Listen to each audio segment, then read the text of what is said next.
Six properties, stated plainly. A model with no concept of truth. A context window with a structural blind spot. And a retrieval system that, well, finds similar documents rather than relevant ones. Right. Add to that embeddings blind to negation, an attention mechanism that weighs rather than comprehends, and a fine-tuning process that shifts voice without actually updating knowledge. None of these are surprises. I mean, all are knowable in advance. And they don't add, they multiply. That's the thing. And that does not fix itself when you move a project from a laboratory benchmark into a live production environment. So here's where it actually matters for anyone making deployment decisions. These six properties aren't sudden indictments of artificial intelligence. They are simply documented architectural facts about how current large language models are engineered. Right. The goal is not to be broadly skeptical of the technology. The goal is to be precise about the architecture before you trust it with actual decisions. Exactly. And knowing these architectural facts is really only the baseline. We have to look at how this structural indifference manifests in a real business environment. Take the 2024 RAND Corporation report, which tracked this by interviewing 65 experienced engineers and data scientists. The number that jumps out there is the failure rate. Over 80% of AI projects fail to reach production. Which is twice the failure rate of IT projects that do not involve AI. Right. And the report identified the root causes of this deployment gap. It often begins with stakeholders entirely misunderstanding the problem AI actually solves. They treat the model as a general reasoning engine rather than a probabilistic text generator. They chase the latest vendor benchmark instead of mapping the specific technology to a defined user problem. And then they hit the data wall. Organizations just assume their internal corporate data is ready for deployment, Ignoring that it is entirely unstructured and inadequate for training, which inevitably leads to the infrastructure breaking down. You simply cannot support a massive deployment on legacy data pipelines that were built for basic search. Finally, they apply the architecture to problems it structurally cannot solve. I mean, you cannot ask a text generator to perform deterministic logical reasoning and expect a reliable outcome. But if that's true, why does it work most of the time? When a user asks a model a standard question, it usually provides a factually correct answer. Because, well, in the evaluation distribution, statistical plausibility highly correlates with truth. The models are trained and tested in static environments. The training data contains thousands of correct answers to standard questions. Okay, that changes the question. What happens when the queries deviate from that training data? Well, the correlation completely breaks. The model operates on statistical plausibility. It just strings together tokens that are statistically likely to follow one another. It has no target of truth. So when the real world deviates from the training data, the system relies on statistics instead of facts. Precisely. And in high-stakes domains, the real-world edge cases are often furthest from the baseline training data. The deployment distribution always differs from the evaluation distribution. That sounds like a fundamental flaw if you are deploying this for something like legal contract review. It is. Just consider how embeddings work. They capture distributional proximity. They map words mathematically based on how often they appear near each other, but they do not capture logical meaning. So the phrases "is approved" and "is not approved" appear in nearly identical statistical distributions. Exactly. The mathematics place them right next to each other in the vector space. The architecture is largely blind to the negation. That means a system looking for approved contracts will confidently retrieve rejected ones. Because the mathematical distance between the phrases is microscopic. What about the context window? The context window has a structural blind spot. It attends unevenly to its contents. If you load a massive document into the prompt, the model does not read it sequentially like a human holding a book. It weighs information based on position. Data at the very beginning and the very end of the prompt receives heavy mathematical attention. While the information buried in the middle of the document is statistically ignored, the model effectively skips the central clauses. Which is why relying on a massive context window to solve a complex query usually fails in production. Then there's the fine-tuning process. Right. Organizations assume fine-tuning a model on their proprietary data teaches the model new facts. They treat it like updating a traditional database. But fine-tuning primarily modifies behavior and voice. It shifts how the model structures its output without reliably updating its internal knowledge base. So if you cannot update the facts reliably, you cannot trust the model alone with proprietary data.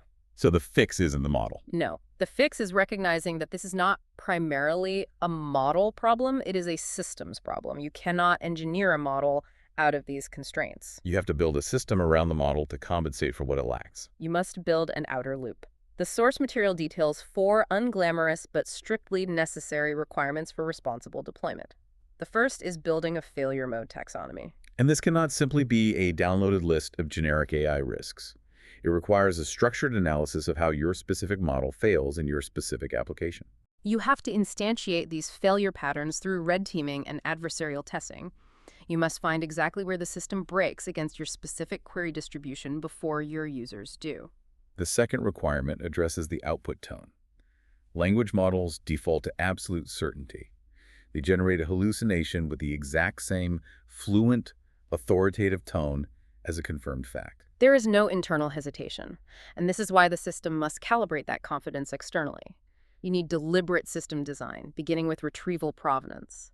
You force the system to trace every generated claim back to a specific retrieved document. If it cannot point to the source, the user interface must explicitly flag the output as unverified. You're building doubt into the design. We also have to address how the retrieval system itself operates because it naturally finds simile documents rather than relevant ones. That is the gap between similarity and relevance. Similarity is just a mathematical measurement of distance between words. While relevance requires understanding the context of the user-specific problem. If a user asks about Apple the company, the system might pull a document about Apple the fruit because the word matches perfectly. Right. The retrieval system finds the mathematical match, and the model lacks the semantic understanding to reject the irrelevant document. Which is why the outer loop requires retrieval validation. The system checks the documents before they enter the context window, filtering out irrelevant data independently of the initial similarity score. All of this deliberate friction connects to the third requirement. You need targeted human oversight. But human oversight is expensive. You cannot route every single query to a human reviewer without defeating the entire purpose of automation. That is why oversight must scale strictly with the consequence of the failure. If a retail AI hallucinates the store's opening hours, that is a friction problem. A customer shows up 20 minutes early and gets annoyed. The operational cost is minimal. But if a legal compliance AI hallucinates a regulatory rule, that is a massive liability. And if a medical AI hallucinates a dosage recommendation, that is a critical safety failure. You cannot treat those 3 scenarios with the same system design. Which brings us to the fourth component. You must have context-matching evaluation infrastructure. Evaluation is not a checklist you complete before launch. The world changes, the training data ages, and the way users interact with the system shifts over time. You have to monitor the system continuously to detect when the production queries start drifting away from your original testing data. Okay, so let's unpack this. The engineering playbook for this outer loop exists. The requirements are documented and understood. If the technical solutions are known, why are 80% of organizations still failing to reach production? Because the most difficult hurdles are organizational, not technical. The engineers who deeply understand these specific failure modes rarely have the authority to halt a deployment. And the teams with the deployment authority are usually facing massive competitive pressure. They want to be first to market. So they skip the unglamorous work of failure mode analysis.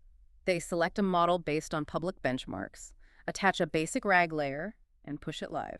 A RAG layer, or Retrieval Augmented Generation, connects the model to external data.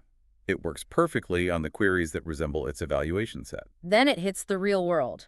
It faces unevaluated production queries, encounters the architectural limitations we discussed, and completely breaks down. And when it fails, the organizational response is entirely predictable. They claim the AI made a mistake. That attribution is the fatal flaw. Blaming the model for a system failure guarantees you will repeat the exact same error. That's the thing. If you decide the model is at fault, your only organizational response is to wait for a newer, larger model. You buy a new component instead of building a better system. You end up reproducing the exact same deployment failures under a brand new version number. Which is the more expensive version of the problem. Organizations must reward the work of failure analysis over the highly visible work of model selection. This brings us to the core issue of epistemic indifference.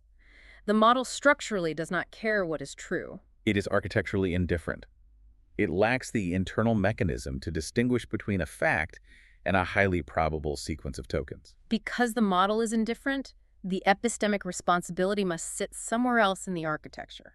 So the retrieval layer takes responsibility for the evidence. The evaluation layer takes responsibility for error detection. The human layer holds responsibility for the consequence, and the organizational layer is responsible for designing the interplay between them. This exposes a massive asymmetry of trust. Think about how you trust a human expert versus how you interact with a machine. When you deal with a human expert, you rely on their internal calibration. A human who is wrong, or simply uncertain, will hedge their bets. They ask for clarification. They explicitly flag the limits of their own knowledge. The language model produces a fluent, structured, and confident response every single time. It will not hedge unless the outer loop explicitly forces it to. Which means you are trusting a system whose core component is inherently uncalibrated. You have to design the doubt yourself. Epistemic indifference is a property of the model. It does not have to be a property of the system. The system can be designed to compensate. It provides the grounding the model lacks and flags the uncertainty it will not flag itself. The system routes consequential decisions to human judgment where the cost of error is high. There are 3 questions you must ask to structure this deployment. First, what is the specific failure mode and what does it cost? You must characterize that distribution before deployment. Discovering the cost of a failure in a live production environment is an unmanaged risk. Second, where does the epistemic responsibility sit? If the model is indifferent, something in the system must be responsible. If you do not explicitly assign it within the architecture, it defaults to the end user. And the end user typically has absolutely no tools or context to handle or discharge that responsibility. Third, what would falsify your confidence in this deployment? A belief that cannot be falsified is a commitment, not an evaluation. You have to know exactly what failure would force you to pull the system offline. If you have not stress tested against the exact queries most likely to break the system, you only know it works in a laboratory. The question is not whether to trust AI. It is whether you truly understand what you are trusting it to do. The projects that deploy AI successfully do not trust the model to be epistemically reliable. They are meticulously designed around the specific ways the model is unreliable. They acknowledge the raw architectural limitations and actively manage the epistemic indifference through the outer loop. The premise of deploying AI is to cut costs and automate the immense volume of data we cannot process ourselves. But the only way to safely use this technology is to surround it with complex, human-designed infrastructure focused entirely on verification, routing, and doubt. The organizational cost of safely managing an AI's epistemic indifference ultimately cancels out the very efficiency the AI was supposed to provide in the first place.